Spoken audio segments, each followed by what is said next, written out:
पहली चीज जो मुझे समझ में आया अपनी महेंद्रगढ़ से यहाँ तक की यात्रा के दौरान कि हरियाणा में इस वक्त सबसे बड़ा मुद्दा अगर कोई है तो वो बेरोजगारी का मुद्दा है। 25 लाख युवा हरियाणा में बेरोजगार हैं। कोई शहर, कोई विधानसभा मुझे ऐसी नहीं मिली जहां से गुजरते हुए किसी युवा ने ये ना कहा हो कि रोजगार का हमारे लिए प्रबंध कर दीजिए। मुझे लगता है कि ऐसी असहाय स्थिति हरियाणा के युवाओं की इतिहास में पहले कभी नहीं हुई जैसी आज के दिन में पूरे हरियाणा में नजर आ रही है। सरकार कहती है कि हमने 1 लाख से ज्यादा रोजगार दे दिए, लेकिन जब आप उसको केयरफुली स्टडी करते हैं तो आपको पता चलता है कि जो लोग दूसरी जगहों पे कॉन्ट्रैक्ट में पहले से काम कर रहे थे उनमें से बहुत सारे लोगों को HKRN के नाम से नई स्कीम ला करके उसमें एनरोल कर लिया गया। पहले की उनकी जॉब कंडीशंस कहीं बेहतर थी, उनको डाइल्यूट करके, उनको और कमज़ोर करके उनकी जो जॉब्स हैं उसकी इनसिक्योरिटी को बढ़ाते हुए HKRN में प्लान में उनको लाया गया और उस संख्या को गिनवाया जा रहा है कि 1 लाख से ज़्यादा नौकरियां हमने दे दी। जबकि सच्चाई ये है कि HKRN स्कीम में भी जितने युवाओं ने आवेदन किया है उसके महज 25-26% लोगों को ही सरकार एनरोलमेंट दिखा पाई है। बाकी सभी लोग अभी भी रोजगार का इंतजार कर रहे हैं। 2 लाख सरकारी नौकरियां हरियाणा के अंदर खाली पड़ी हुई हैं। उन 2 लाख सरकारी नौकरियों पे अगर मुख्यमंत्री चाहें तो कल नोटिफिकेशन निकाल करके भर्ती कर सकते हैं। 2 लाख युवाओं का रोजगार भी हो जाएगा, उनका घर भी बस जाएगा और हरियाणा के अंदर बेरोजगारी की समस्या कुछ हद तक कम भी हो जाएगी। लेकिन मुख्यमंत्री क्या समाधान लेके आए हैं?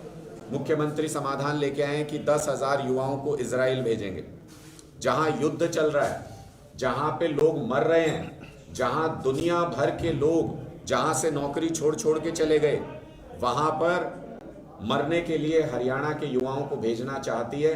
इतनी निकम्मी और बेशर्म भारतीय जनता पार्टी की सरकार है। मैं इसके लिए भर्त्सना करता हूं भारतीय जनता पार्टी की सरकार की। और हर विधानसभा में रास्ते में आते हुए दूसरी जो सबसे बड़ी समस्या देखने को मिली, दूसरी सबसे बड़ी समस्या बिजली की समस्या है इस प्रदेश में, जिसको लोग रोजाना झेल रहे हैं। नए मीटर हर गांव में लगाए जा रहे हैं, जिनकी क्वालिटी को लेकर गांव के लोग भी, जो इस्तेमाल करने वाले लोग हैं जिनके मीटर लगे हैं वो सारे लोग इन मीटर्स की क्वालिटी को लेकर प्रश्न चिन्ह खड़ा कर रहे हैं। उनका कहना है कि ये देखने में इनकी क्वालिटी इतनी इंफीरियर लगती है कि 1-2 साल में खराब हो जाएंगे और फिर उसके बाद इनके पैसे हमसे वसूले जाएंगे कि नया मीटर लगवाना है तो पैसे दीजिए। दूसरी बात, ये मीटर जो लगाए गए हैं इनकी जो क्वालिटी है उसके ऊपर संदेह है लोगों को। क्वालिटी इन द सेंस कि ये चलते किस स्पीड से उसको लेकर लोगों को संदेह है। लोगों का कहना है कि महीने महीने तक लोग घर से बाहर गए, उसके बाद जब आके देखा तो मीटर में रीडिंग्स आई हुई थी, जबकि सारे जो कनेक्शंस थे वो बंद थे बिजली के।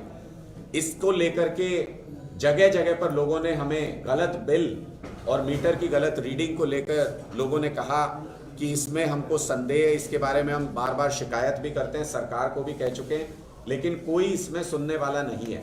नए मीटर जब लगाए गए तो ये कहा गया कि ये जगमग योजना के तहत बाहर खंबे पे मीटर लगाए जा रहे हैं बिजली चोरी रोकने के लिए, और इसके बाद जहां जहां ये मीटर लग जाएंगे उस गांव में 24 घंटे बिजली आएगी। एक गांव भी मुझे अपने पूरे रास्ते में ऐसा नहीं मिला।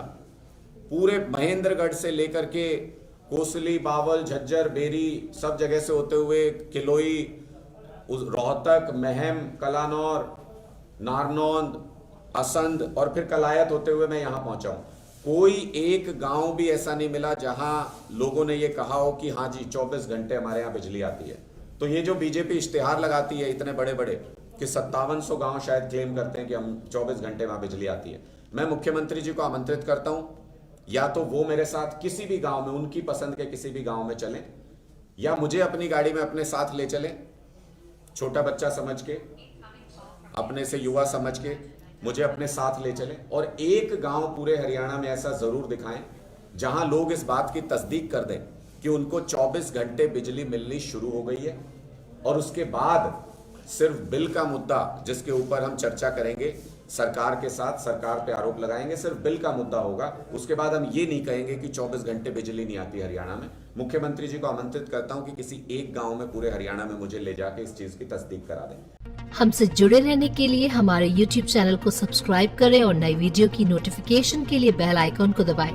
अगर आप ये वीडियो Facebook पर देख रहे हैं तो लाइक जरूर करें और ज्यादा से ज्यादा शेयर करें। धन्यवाद।